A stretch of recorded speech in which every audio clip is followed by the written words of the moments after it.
Tompoko klasy tompoko vavy.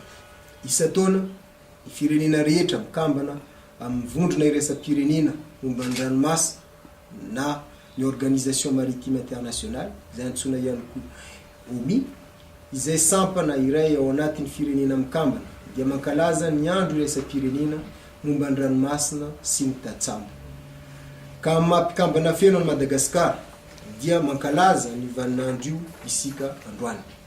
Amin'ity taona ity dia ankalazaina any Morondava ny 27 hatramin'ny 20 septambra 2024 ireo andro manokana ho an'ny fitaterana an-dranomasina ireo. Lohahevitra roa lehibe no mamaritra izany fankalazana izany araka ny tolo-kevitra ny OMI dia ny fisaorana sy fankasitrahana ny tantsambo na merci aux gens de mer. Ny fampiarana tanteraka ny fanarana iraisam-pirenena amin'ny OMI na mise en œuvre effective des conventions internationales de l'OMI.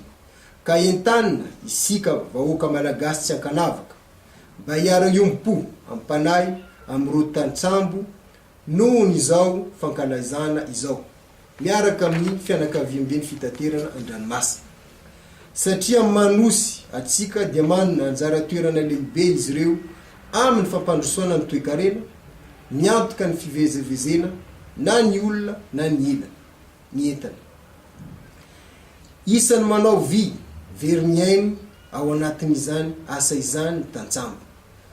Noho izany dia mendrika ankalazana manokana ireo andro roa ireo satria misy anarivony maro ireo malagasy tantsambo miparitaka manerana an'izao tontolo izao.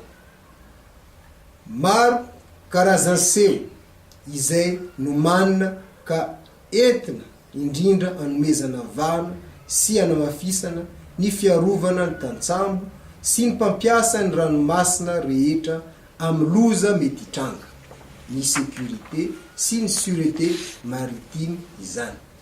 Misy ny fiofanana manokana atolotra an'ireo mpitondra botry, lakana sy ireo fitaovana entina manao ny fitaterana an-dranomasina ao amin'ny faritra Menabe ka isoroana ny loza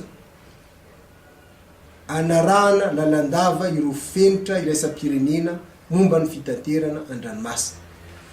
Natao fanomboana izao fiofanana izao, ny faritra Menabe no anomboana azy fa aparitaka amin'ny faritra rehetra manerana ny nosy izany aorina ao. Andraikitra ho antsika malagasy izay mpikambana feno amin'ny vondrona iraisam-pirenena ny mametraka fitaterana an-dranomasina azo antoka sy herendoza mitovy lenta amin'ny firenen-kafa, indrindra amin'ny lafiny fanarana ny torolalana sy ny fenitra nankatoavy ny firenena mikambana. Ao anatin'izany rehetra izany dia miezaka ny fitondram-panjakana mba ampiatra sy anao somia ireny fifanarana ireny, mba ho marika fa isan'ny lara-pahanomena ihany koa ny fitaterana an-dranomasina ankapobeny, ny tantsambo ary ireo mpiasa rehetra mpikirakira an-dranomasina sy ny fianakaviana. Saotra tompoko lahy, mankasitraka.